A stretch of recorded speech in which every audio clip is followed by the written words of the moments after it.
Hello，弟兄姊妹大家好，係平安。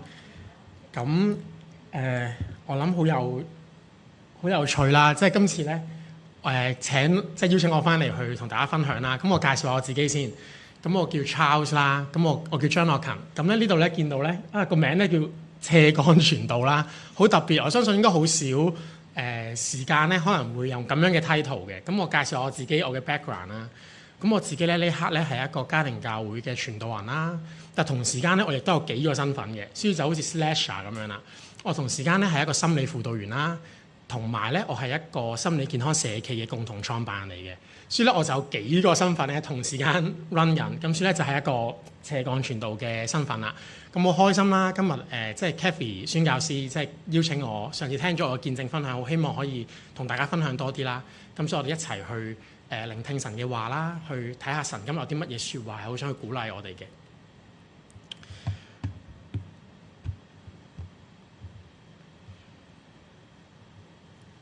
我唔知大家今日咧係一個咩嘅心情去即係嚟到今日嘅聚會當中啦，或者呢刻嗰個感覺係點樣啦？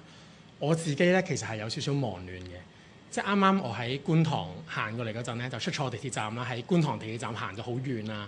同埋咧，我咪話我 slash 嘅，咁 slash 都有 slash 嘅缺點嘅，就係我嗰啲 partner 啦，我嗰啲職員咧就係咁打電話俾我啦，就話呢樣嘢你點樣啊 ？Charles 可唔可以即刻覆咗我先啊？咁樣，咁我就喺一個好忙亂嘅心裏邊。咁但係咧，當我去啱啱一齊敬拜嘅時候咧，我覺得神咧去 remind我，我唔知大家記唔記得咧？耶穌咧喺路加福音入邊咧去講啦，佢話咧我哋基督徒啦，我哋跟隨佢嘅人啦，不可少嘅嗰一件事係啲咩？大家有冇啲印象記得啊？耶穌佢講話有一件事咧係不可少嘅，有冇人記得？我相信有啲人記得嘅，大家都試下講係咩啊？係啦，我哋俾個掌聲，各位姊妹講啱咗，就係上好嘅福分啦。耶穌咧喺路加福音10章嗰度咧，去同馬大講，佢話馬大，你為許多嘅事咧憂慮忙亂，但係咧佢話不可少嘅咧只有一件事。瑪利亞咧已經選擇咗咧嗰個上好嘅福分，係冇人咧可以喺佢度奪去嘅。咁瑪利亞選擇咗啲咩咧？就係坐喺耶穌嘅腳前咧，去謙卑去聽佢嘅話。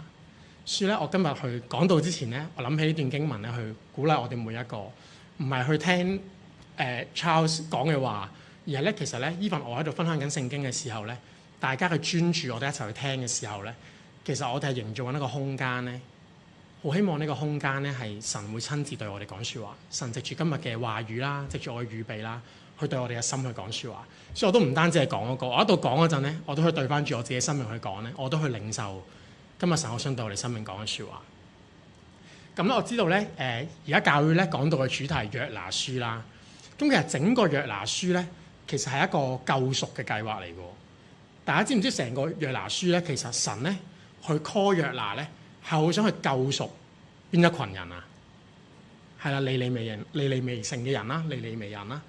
咁我想問下大家，大家已經係聽咗幾次關於召命嘅講道㗎啦。今日你覺得神 call 你呼召你要去服侍嗰班尼尼微人係咩人咧？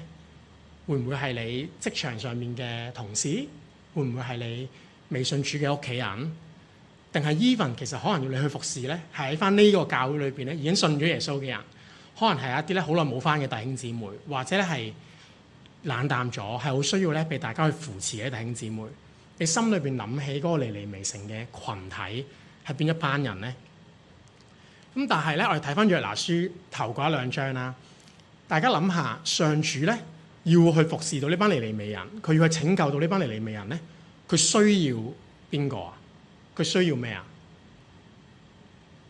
其實咧，佢需要咧願意去聽佢呼召嘅人喎，即係神咧係需要約拿喎。所以咧，佢第1章嗰陣咧，佢就去呼召約拿。咁但係大家記唔記得約拿咧一開頭嘅回應係點啊？我聽咗Kathy 去講一個篇道啦。約拿咧係冇回應到神嘅召命嘅喎，佢咧係即刻跑咗去他施啦。咁所以咧，其實咧聖經咧嘅學者睇到咧約拿書咧，本來係一個救贖嘅計劃，但係咧聖經咧佢話睇到約拿書頭2章咧係要首先處理咗約拿咧同神之間嘅關係先。即係原來一個被神呼召嘅人咧，如果佢同神嘅關係當中有阻隔，係有破裂嘅時候咧，原來神嗰個使命咧冇辦法透過佢咧臨到去要去服侍嘅群體嗰度。所以今日咧，我好想去問一問大家啊，呢一刻我哋 feel 下，我哋同神之間嘅關係呢一刻係點樣嘅咧？我哋同神之間會唔會好似約拿一樣，都有啲嘢係逃避緊，或者有啲阻隔咧？所以咧，我嘅禱告咧，好希望在座嘅每一位同埋我啦，我哋今日一齊咧係同神咧嗰個關係咧係有一個 reunion， 係有一個復和嘅，好讓聖靈嘅能力啦，讓神嘅使命啦，即係透過我哋一個好微小嘅生命咧，去祝福到咧佢要我哋揾到嘅人。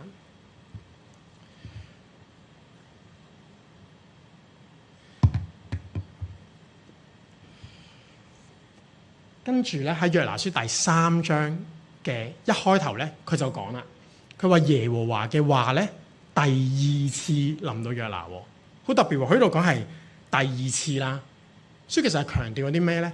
強調緊呢一個呼召，呢個召命咧，其實唔係啲新信息嚟嘅，唔係一啲全新嘅嘢，亦都咧唔係好似 Kathy 咧幾個月前佢所講嘅嗰個他施嘅意象一樣。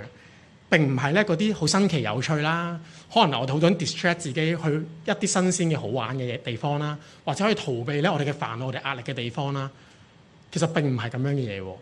神咧嘅話咧係第2次臨到約拿啦，係講緊咧嗰啲神今日對我哋生命嘅召命咧，我好相信咧，可能喺無聲無息當中或者過去當中咧，佢已經提醒過我哋嘅。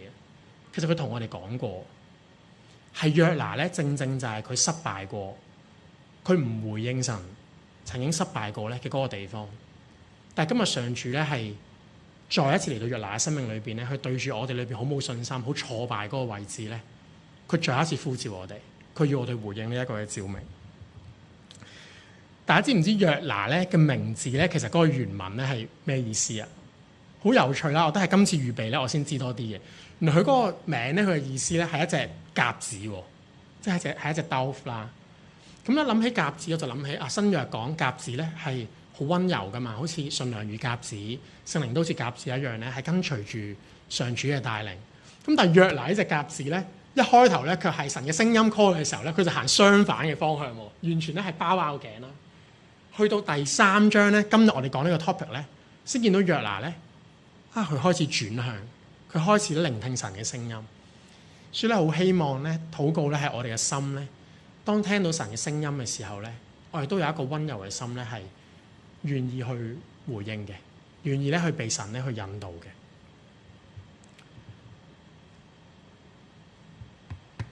咁今日咧好特別啦，我唔知大家有冇聽過約拿書咧，從一個創傷嘅角度去講，咁咧係一個創傷同召命嘅主題啦。點解我會用呢一個主題去今次同大家去分享咧？係當我去做預備嘅時候咧，我發現咧原來好近代咧嘅好多聖經研究嘅學者咧，開始用創傷呢個角度咧去睇約拿書，甚至咧佢哋覺得咧可以用一個叫創傷文學嘅詮釋方法咧去睇約拿書咧，究竟係講緊啲乜嘢嘅？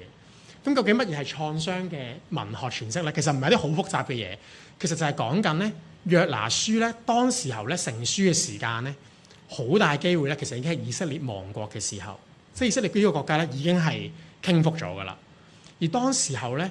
係被呢個巴比倫咧滅咗佢哋嘅國家啦，而咧當時候咧去受書嘅人，即係嗰啲讀者咧，正正就係一個亡國嘅時間，佢哋係一班受創嘅群體，其實係好受傷啦、好驚恐啦、好冇希望啦。但係咧上帝咧就好幽默喎，因為約拿書大家留心下入邊嘅脈絡咧，其實咧神咧係再一次咧去觸摸佢哋嗰個咧痛處嗰個創傷嘅地方喎，因為成個古仔咧係講一個咧正統嘅以色列先知啦。但係被呼召咧，要去到亞述尼尼微城一個外邦人嘅地方，就係咧佢哋覺得咧帶俾佢哋好多痛苦嘅外邦人，讓佢哋好苦難嘅外邦人咧，嗰度傳講上帝嘅信息喎。然之後仲要見證住咧神好大嘅恩典憐憫臨到呢一班咧佢哋嘅仇敵同外邦人裏邊。所以對當時嘅讀者嚟講咧，其實係一個咧重提佢哋創傷嘅經驗，同埋掂一啲咧佢哋好唔舒服，可能好唔中意嘅一種感受嚟嘅。所以大家可以代入下咧，當時以色列人睇約拿書嘅時候咧，嗰種嘅感覺。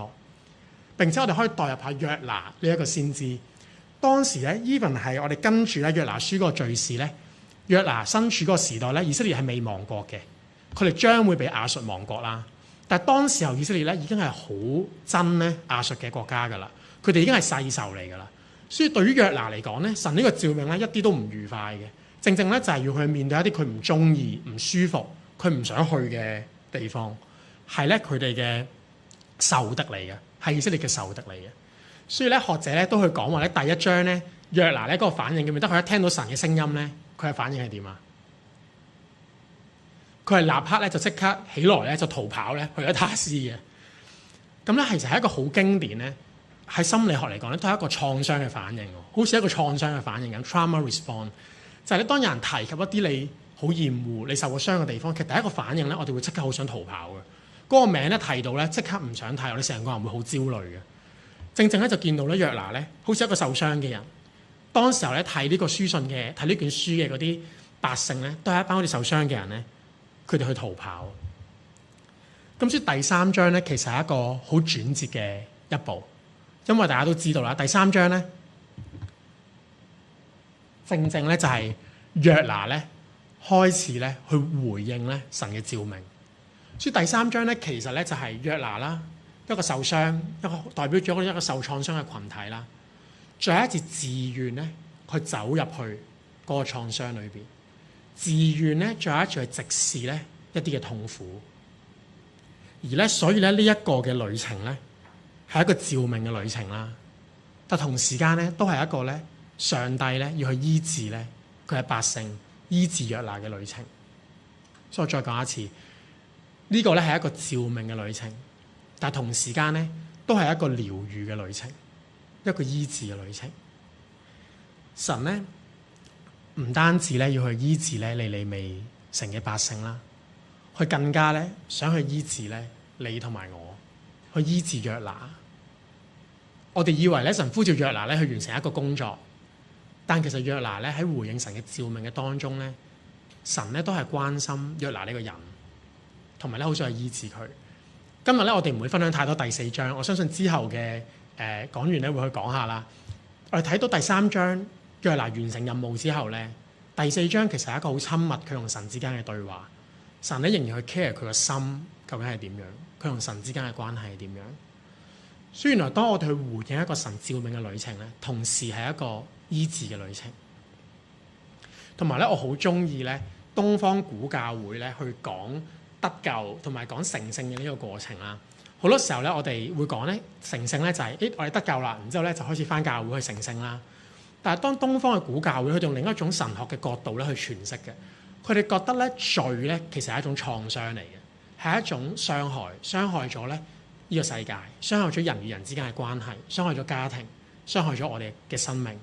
而佢覺得耶穌基督嘅救恩咧係好似一個醫治一樣咧，佢將咧人咧從罪嗰個傷害入邊咧去拯救出嚟。所以成聖嘅過程咧，同時間係一個復原嘅過程，係一個療愈嘅過程。係我同人同神之間嘅關係咧破裂咗，但係再一次咧喺呢個醫治咧同埋復原裏邊咧，佢有翻個聯合嘅關係。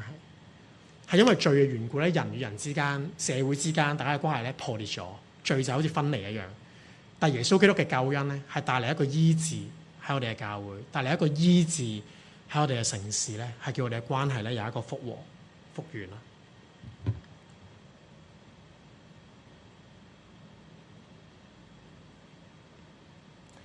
頭先 miss 咗呢一版，同時間咧約拿嘅召命咧，其實有一個獨特性嘅。有啲咩咁特別咧？就係其實喺古代先知嘅傳統嚟講咧，其實冇乜一個先知要做咧，好似約拿咁樣嘅工作嘅。其實係好騎呢。今日講咧就係有啲騎，有啲特別嘅。點解咧？就因為咧古代嘅先知咧，佢哋去宣講一個審判咧，好少咧。如果係外族嘅審判啦，係要去到嗰個外族當中咧去宣告嘅。呢件事咧其實係好唔尋常嘅。另外咧就係咧，通常宣告嘅內容咧都會話咧耶和華如此說，這是耶和華說的。基本上呢個係一個先知嘅講嘢嘅一個體統啦。但係睇到咧喺約拿書入邊係冇呢啲嘢嘅，並且個信息咧係無厘頭嘅，係冇講尼尼微人做過啲咩罪行啦，亦都冇講話咧你有啲咩行動要去回應嘅。所以其實呢個信息咧係一個好唔尋常嘅信息啦，係一個比較奇怪嘅神語嚟嘅。所以對約拿嚟講咧，一個咁樣嘅呼召咧，唔知道會唔會其實更加讓佢覺得好困難去回應，因為係一樣好獨特、好唔一樣嘅召命嚟。並且有啲咧釋經咧嘅人咧去講話咧，約拿點解咁唔想回應咧？亦都係怕咧，當佢宣講咗一個得5個字嘅信息之後咧，如果神唔降災喺尼尼微城咧，啲人就會覺得約拿咧係一個假先知，好似佢講嘅預言咧冇落實到咁樣，落空咗，所以佢都係要自己嘅面子。所以今日咧，從約拿呢個故事去睇到神俾我哋教會去俾我哋每一個人個人嘅生命嗰個召命，究竟係一個點樣嘅召命咧？會唔會同約拿一樣，喺今日呢一個咁混亂、咁新嘅世代裏邊，神同你講嘅嗰個聲音、嗰個召命咧，都係一個好特別嘅召命。佢要你做嗰樣嘢咧，可能其實之前冇乜人做過嘅，甚至咧係未必有好多人咧會明白你回應神嘅嗰一顆心，甚至有啲人可能會用唔知咩嘅眼光去睇你。但係當上主今日去咁樣去呼召我哋、呼召約拿嘅時候咧，我哋會唔會願意一樣地去走進嗰個我哋未必咁情願或者咁舒服嘅地方，去回應神嘅召命咧？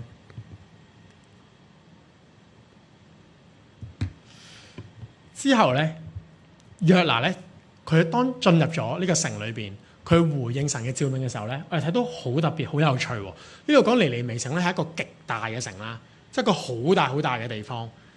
咁但係咧，佢就話咧係要本身有3天嘅路程嘅，但係唔知大家留唔留意到？呢度咧見到咧約拿進城之後咧，佢只係走咗幾耐啊？佢走咗1天啫喎。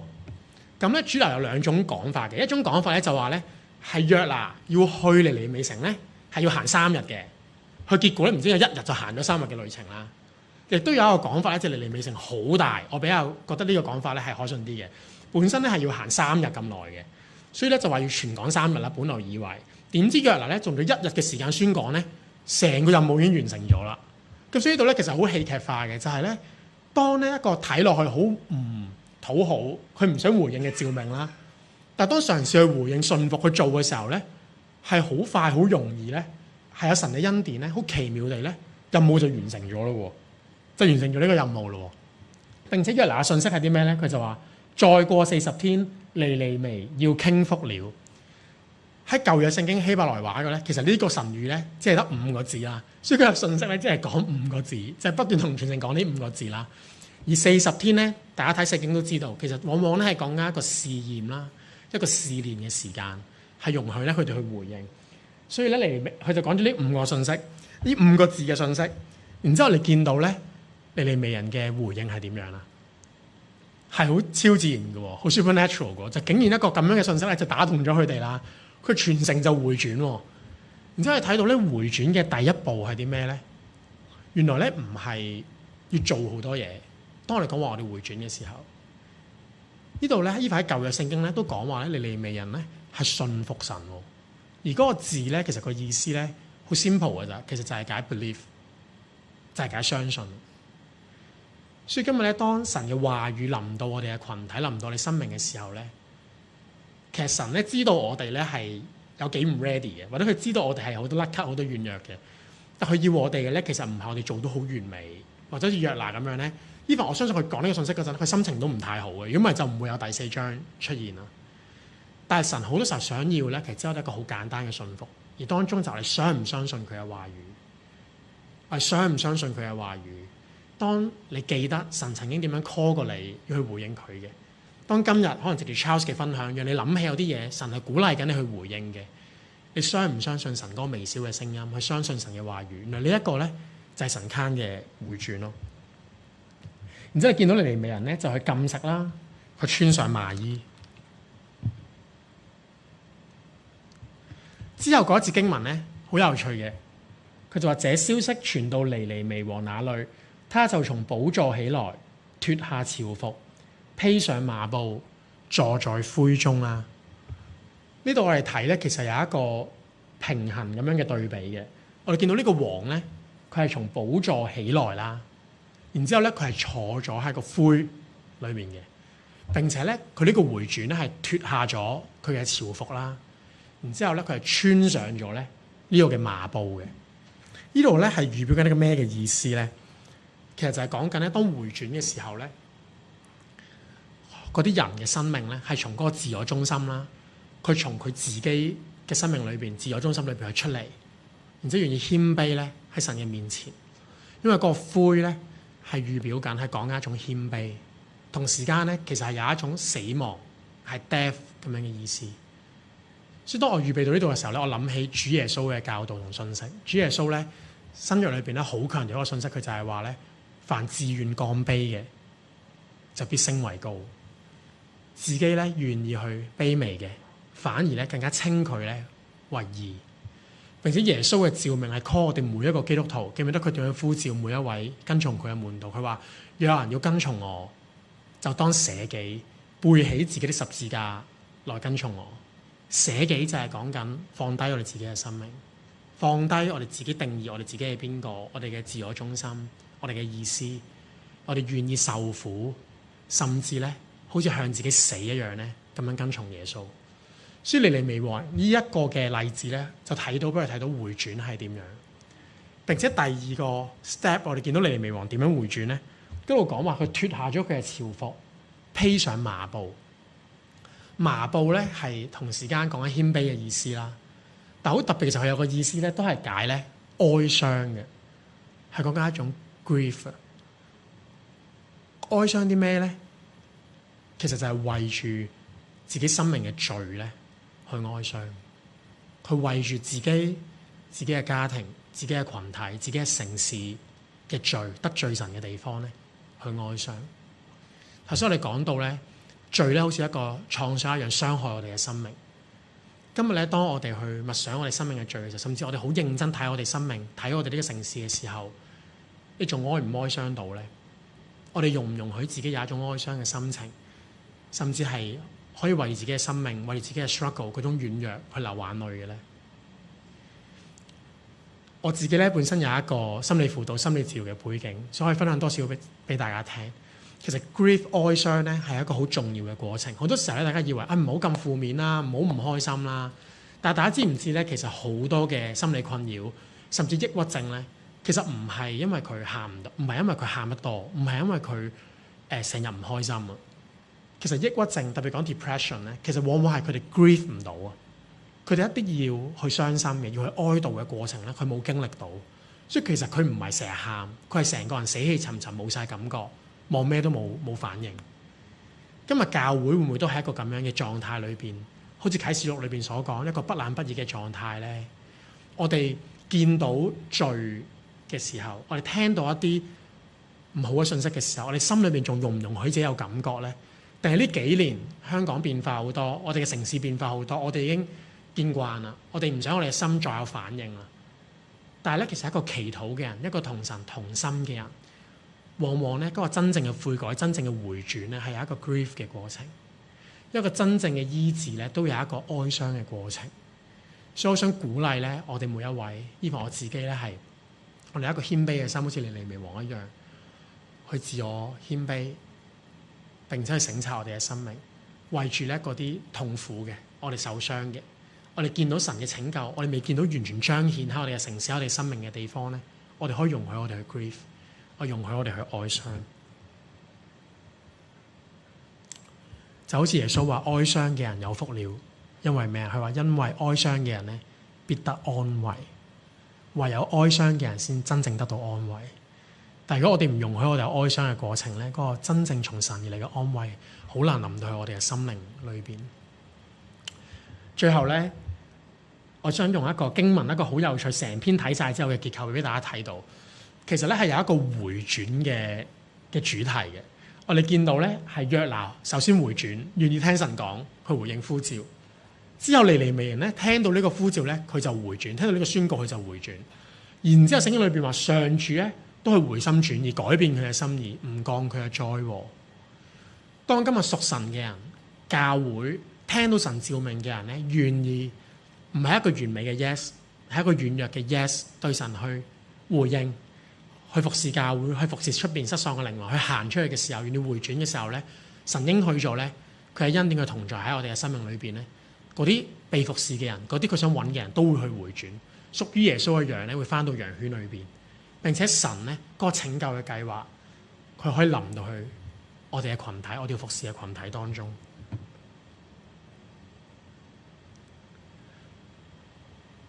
書從約拿嘅古仔裏邊，我哋睇到咧。原來 calling 召命咧，唔係關於咧講，唔係關於我哋要講好多嘢，講得有幾有說服力，點樣影響到其他，係講緊我哋點樣聽。我哋有一個願意聽嘅心咧，去聽神對我哋嘅帶領聲音。召命咧唔係講緊我哋活喺我哋自己裏邊，係講緊咧我哋以神為中心，走出我哋自己，走出我哋自己。召命咧唔係講緊我哋去控制一啲嘢，我哋去 striving 控制一啲嘢，係講緊我哋願意咧去降服 surrender 降服喺神嘅帶領裏邊。咁咧，我仲有15分鐘，因為 Kathy 邀請我咧去分享埋我嘅見證啦。我最後尾咧好想去用我嘅一啲見證咧，同大家分享下咧，我都點樣走過一個約拿咁樣嘅過程啦。我咧去領受我人生嘅召命嘅時間咧，係我16、17歲嘅時間啦。當時間咧，我感覺到咧神對我 calling， 佢同我講咧，佢話叫我咧去為神咧去預備一個家。呢個家咧係可以成為神嘅一個安息之所，一個可以 rest 嘅地方。咁當時候喺我以前嘅母會啦，我以前服侍嘅機構裏邊咧，我係全時間服侍咗一段都頗長嘅時間。當時間咧，我一心咧就諗我嘅夢想，諗我覺得我嘅召命咧就要喺呢個機構裏邊繼續去服侍。呢個機構裏邊咧去不斷去服侍。當時候咧，我有好多嘅青年人營會去做啦，我又去咗好多唔同嘅教會去講道啦。我哋去做好多敬拜 training 啦，去帶祈禱啦，即係大家見到啊，好似哇，好似好犀利喎，好多好得意嘅發生喎，好似好刺激喎，咁樣嘅一個年青人嘅心態咧去服侍神。我當時候以為咁樣咧就係回應緊我嘅召命㗎啦。最後邊嗰張相咧都好感恩啦。我仲有試過咧，我都覺得我都唔係唱歌特別好聽，我音樂都唔係特別叻，但係有機會咧試過喺 Expo 裏邊咧去帶敬拜。所以當時咧係做好多呢啲特會，好多呢啲奮興嘅聚會啦。咁但誰不知咧？神嘅帶領咧係好有趣、好吊詭嘅。去到2019年咧，呢對門咧冇為我打開到。我同我嘅牧者好清楚印證到咧，聽到咧就係啊，我好似咧唔係要再留喺機構度服侍，並且機構咧都個門都冇為我打開。當時候咧，我嘅心態係覺得就算咧，因為我機構入邊咧服侍咧人工咧都唔會係高嘅，係好低嘅。當時我即係年青人咁嘅心智，我就覺得就算係咁樣一世咧都完全冇問題嘅，我就係想服侍神嘅啫。我嘅心態就係咁啦。但 even 咁樣咧，呢個機會都冇為我打開喎。然之後咧，我就出咗職場去做嘢。當時我係一個24、25歲嘅青年人啦，我冇大學學位，我冇任何嘅職場經驗啦，我就出咗去。我出咗去做啲咩公司咧？好有趣，大家見到有支魚油啦，我走咗去賣魚油啦。咁當時候其實真係一個好，你諗係好顛覆、好迷失嘅時間。即係以前咧，我就係不斷去做教會嘅工作，帶敬拜啦、帶祈禱啦、搞氣氛啦、講道啦，去做好多呢啲唔同嘅工作。但係突然間一下子咧，我完全冇晒所有嘅服侍。我係咧着住一件恤衫啦，我呢件恤衫咧都係即係好少會着上身嘅，都係有時候咧要去做一啲場合去服侍咧先會着。我要去每一日咧都着得好正經咧，咁去花一份咧朝9晚5嘅工作喎。感覺上好似同我嘅召命咧好冇關係，當時我覺得。但係估唔到咧，其實神咧當佢呼召你嘅時候咧，其實佢會用佢嘅一啲記號，去話俾你聽，繼續與你同在。我記得好神奇，好神奇就係、是、當時候我一出咗呢份工做啦，然後之後咧神咧都知道我當時候年青人啲咧需要一啲特別啲嘅經歷，我咧就發咗一個夢喎，即係我當時候出咗份新工啦，我發咗個夢喎。咁夢嘅內容係啲咩咧？我就發夢咧。見到我嘅老闆啊，即係呢一位老人家啦，好愛主嘅一位老闆。我喺夢度見到佢咧，佢就無端走埋嚟咧，佢話咧要同我洗禮喎。咁我就喺夢入邊同我老闆講：洗禮？我洗咗禮㗎咯喎，即係唔使再洗禮啦咁樣。咁跟住咧，我老闆就話：咁唔緊要啦，我為你祈禱啦 ，Charles 咁樣。咁老闆咧就喺個夢裏邊咧，佢就按手咧搭住我膊頭話我禱告。咁有啲嘢咧真係好難解釋嘅。喺夢裏邊咧，當老闆按手話我禱告嗰陣咧，我當時候咧。覺得我個心靈咧好似喚醒咗咁，我感覺到好似神咧上主有啲説話要同我講，咁呢啲經歷好深刻。我今日咧都好少有呢啲經歷嘅，我人生係得1、2次、2、3次啲經歷。當時我聽到咧喺個夢度咧有講咗3個信息。第一個信息咧，神就同我講話 Charles， 其實咧你唔使對自己咁高要求嘅，你咧可以去放過自己，你咧可以去愛咧自己多啲。接納自己多啲，因為咧我都係咁愛你嘅，我都係咁接納你嘅。我聽到咧喺夢入邊咧咁樣去講，好似一個好簡單福音嘅信息係嘛？但係我好想講咧，當時候一個不斷去服侍啦，好多 spotlight 啦，喺台入邊不斷服侍嘅年青人咧，其實我唔明呢個咁簡單福音嘅真理嘅。甚至我今日同大家講咧，係到我今日啦，我覺得我都仲喺度探索緊，我仲喺度經驗緊，我仲喺度明白緊呢個咁簡單就係耶穌愛我同接納我嘅真理。我發現係無窮無盡。我以為神嘅愛得咁多咩？我以為神就接納得咁多咩？我不斷繼續生活嘅時候，我發現哇，原來咁佢都接納到，原來咁樣佢都繼續愛我，原來咁樣佢嘅憐憫係咁大嘅。當時候對我生命一個好大嘅醫治啦。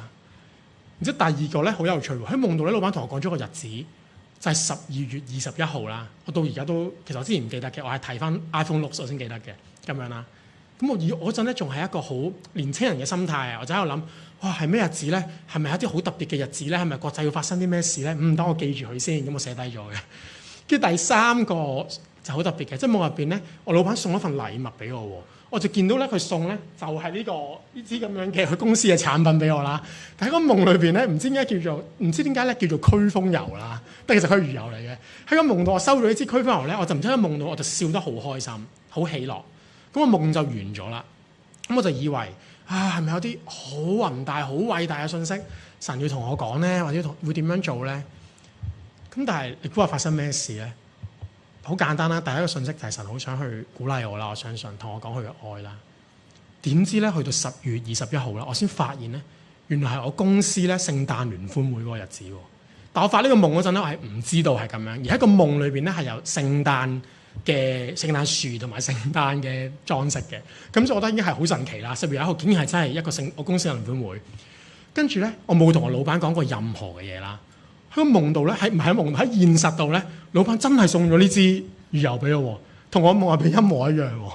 咁我當時就喺度諗，哇！點解啲咁搞笑嘅事發生咧？我到而家咧都未必揾到個原因或者好明白。但係我覺得神喺度鼓勵緊我就係，有時呼召同召命咧，唔係大家諗得一定要咁大，好似咁犀利，係咪我哋要去邊一個地方宣教先叫召命咯？我覺得神好想同我講一個好平凡嘅年青人，好平凡嘅打工仔，同我講話，其實咧你好簡單做每一件公事，你每一日好大壓力去處理緊嗰樣嘢，一啲好瑣碎嘅嘢咧，其實佢知道，同埋其實佢嘅同在同我哋一齊，佢好想話俾當時有一個年青人聽，佢與我同在。我覺得主好想話俾我聽呢樣嘢。而正正咧，好似我本身以為我嘅召命失落咗，但佢係因為我出咗嚟職場做嘢，同埋呢一個老闆對我嘅教導，好多我嘅再學習咧，我咧就開始去成立咗咧我第一個嘅家庭教會。我本身從來冇諗過咧，我會 start 佢，我都唔想做呢啲嘢啦，因為發現咧係後尾發現好辛苦，而家發現咧不斷係更加辛苦嘅。咁但係咧一開頭咧，只係6個青年人好想志同道合喺屋企裏邊去睇聖經、去祈禱。我諗都諗唔到2020年開始咗咧，個聚會就冇停過，到今日啦，就成為咗一個嘅家庭教會啦。然之後有好多嘅神蹟喺呢個路上不斷去發生啦。去到22年嘅時候咧，我嘅家庭教會咧發展到30幾個青年人啦。然之後當時候咧，我準備失業喎，我前一份工咧就準備冇嘢做啦。咁我又好擔心啦，我喺我屋企咧嘅嗰個隱密處裏邊咧去禱告啦，喺我嘅 resting place 裏邊祈禱啦。我就覺得神咧讓我諗起一段經文，就係咧喺福音書裏邊講話，先求他的國和他的義，其他一切咧都加給你啦。我覺得神咧好似透過聖靈咧去鼓勵緊我，就係話 Charles 唔使咁擔心嘅，你只需要 rest 喺我裏邊 abide 住喺我嘅裏邊，就好似約翰福音15章一樣咧，果子就會結出嘅啦。咁當時候咧，我一個好單純嘅心可以相信啦，跟住好感恩、好神奇地咧，2個禮拜後咧，我就識咗我而家嘅partner 啦，一個前輩啦。佢咧就原來咧有一個咁樣嘅 missional space，就係左邊大家睇到嗰兩張相啦。咁佢叫阿 Ben 啦，佢就去建立咗呢個 space 咧。佢仲未揾任何人幫佢管理同埋去合作啦。佢就識咗我，然之後就同我講話 Charles， 不如我邀請你呢個地方咧，佢就俾咗我，完全咧冇收我任何嘅金錢，係完全 freely 去俾我咧去 support 我嘅事工啦，去 support 我哋嘅教會喺度聚會啦，並且 Charles 嘗試喺度做一啲更加多去接觸到青年人嘅工作啦。就係一個咁樣，我以為係低谷，以為係唔好失落嘅時間咧，神又好感恩地去好多恩典地咧，讓我咧去得著一個地圖、一個地方咧，再去做服侍嘅工作。呢啲完全唔係我可以控制到，而係一次一次咧好艱難嘅時候咧，我去祈禱咧，去聽到嗰個好微小嘅聲音，好微小眼前嗰一步咧，我嘗試去行嗰一步，我就見到神咧好似不斷咧去繼續打開嗰個門一樣。最後今日同大家分享嘅一個古仔咧，就係、到今年啦，2026年啦，其實咧好似聽落去咧好多神蹟奇事，好多嘅帶領咧，好感恩一樣。但其實當中咧，我可以好坦誠同大家講，係有好多嘅艱難，好多嘅挫敗，好多嘅痛苦。我得一個咧，好多都唔識啦，要好謙卑去學啦嘅一個工人。而喺當中咧，去到上年咧，教會入邊有好多好難處理嘅事情出現，甚至大家團隊咧、領袖團隊嘅關係都出現好多嘅破裂。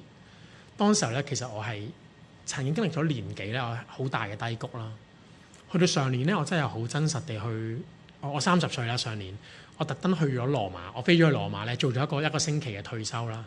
我花咗好多時間咧喺教堂裏邊去禱告，我去辨別咧神對我生命嘅召命啦。我真係好真誠同神講，神真係我嘅天然人，我自己想咧，我真係覺得唔想做牧者喎，我真係唔想搞教會喎，好辛苦喎，同埋呢份工咧，我覺得真係好似我當時眼前覺得真係見到代價啫喎，好似唔係好感覺到有種好 fulfilling 嘅感覺。咁但係咧，係經過好長時間嘅祈禱咧，我仍然覺得上主好似約拿一樣咧，我心都有頑緊、好固執嘅地方，甚至喺教會度咧，我都受咗好多傷，所以我唔想去面對翻呢啲創傷，我唔想面對一啲傷害我嘅弟兄姊妹，我唔想去面對呢抽嘢。但係咧喺羅馬度嘅時候，我祈禱嘅時候咧，我一神咧去再一次俾我睇得到咧，感動我心咧，話俾我聽咧，雖然你好唔願意，雖然係觸碰你嘅傷口。但呢個咧係真係我對你生命嘅召命。我同我嘅神咧，佢同我講話，我唔會逼你嘅，佢唔會逼我一定要去做呢件事，但係佢係好溫柔去問我，你願唔願意去順服咧？你願唔願意去回應咧？咁咧我就係一個討好型嚟嘅，所以咧神咁講咧，我話 say 咗 yes 啦咁樣。然之後咧，我搭飛機翻香港，我仲好記得我寫我嘅靈修筆記啦，呢本係我靈修筆記咁。跟住咧我就成神講話，神啊，可唔可以俾一個印證我？我就話神啊，可唔可以話俾我聽，真係你與我同在咧，話堅固緊我呢個回應咧。當時我覺得上主咧，佢俾一個名字我咧，去鼓勵我。佢同我講話咧，我好似挪亞一樣，我好似 Noah 挪亞一樣，因為咧挪亞個名咧就係安息咁嘅意思，所以咧我要去為神咧去預備呢個安息嘅地方。咁我同神講話，哇，係咪真㗎？即係我唔想懶晒嘢喎，我覺得。好，我已經有一個英文名㗎咯，又加多個英文名，好似人哋點睇咧？好奇怪喎！叫傳道咪好咯，做咩又搞咩斜槓傳道咧？好奇怪喎！即係我唔想咁難堪啊，咁唔容易啊！咁但係咧，當我翻到嚟，我過30歲生日嘅時候咧，好神奇咧，就係我嘅教會啦，當時我嘅教會啦，我預備咗一個生日蛋糕啦，然之後佢哋唔知我呢個經歷嘅，個生日蛋糕上面咧就寫住咧。Happy birthday to Charles Lower 咁樣啦，咁但係呢個都唔算好神奇，因為我預備蛋嗰個姊妹咧，佢係聽過羅亞呢個身份咧對我好緊要嘅，係幾年前聽過，咁我覺得啊，咁都係一個鼓勵啦，咁但係可能佢都記得我呢個名字咁樣。最神奇嘅係啲咩咧？係我教有一個新嚟嘅弟兄姊妹啦，佢係從來冇聽過我嘅見證，都冇知道我嘅呼召嘅，咁但係佢就為我預備咗張生日卡。張生日卡咧就係呢一張嘅挪亞方舟嘅生日卡啦。佢拎出嚟嘅時候咧，其實我係哇點解會咁樣嘅？佢就同我講話係真係佢去歐洲旅行嘅時候咧，唔知點解見到呢張生日卡覺得好靚，好想買。然之後佢聽到話咧要同阿 Charles 慶祝生日嘅時候咧，佢就唔知點解好想送呢張生日卡俾我。就係一個咁好似好冇刻意嘅嘢。我到今日我都唔敢講一定有啲咩意思，但我就憑住一個信心，好簡單嘅信心，我相信可能上主鼓勵緊我。可能係我唔肯定嘅，但喺我嘅疑惑裏邊，喺我嘅唔容易裏邊，我相信神係拖帶我嘅。就好似馬太福音28章，耶穌話：當我哋願意去回應呢個大使命嘅時候咧，佢天天與我哋同在，直到時間嘅終結。佢話信嘅人咧係會有記號咧，隨住佢哋話俾你聽咧，你就完全唔證實到呢樣嘢係咪一定係嚟自神，但係咧你會覺得好似有一股力量，好似聖靈係拖帶緊我哋嘅生命。所以今日咧，好想藉住我嘅生命去鼓勵大家係去回應咧嗰個好微小嘅聲音，神嘅生命咧好微小嘅聲音。呢一個咧係一個臨床心理學家咧，佢研究基督教宗教，佢講一句説話，呢句説話我好中意。佢話：你最渴望尋着嘅咧，其實就係喺你最唔願意直視嘅地方。你生命其實最需要去觸碰揾到嗰樣嘢咧。你依家想要嗰個答案，真係對你生命嗰個寶藏咧，其實正正藏喺你而家最逃避、最唔想面對、最唔願意直視嘅嗰個地方。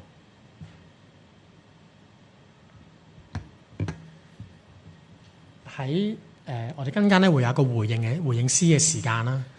咁呢一段咧，唔知大家有冇聽過盧雲啊？係一個靈修導師，佢叫盧雲，我都好中意。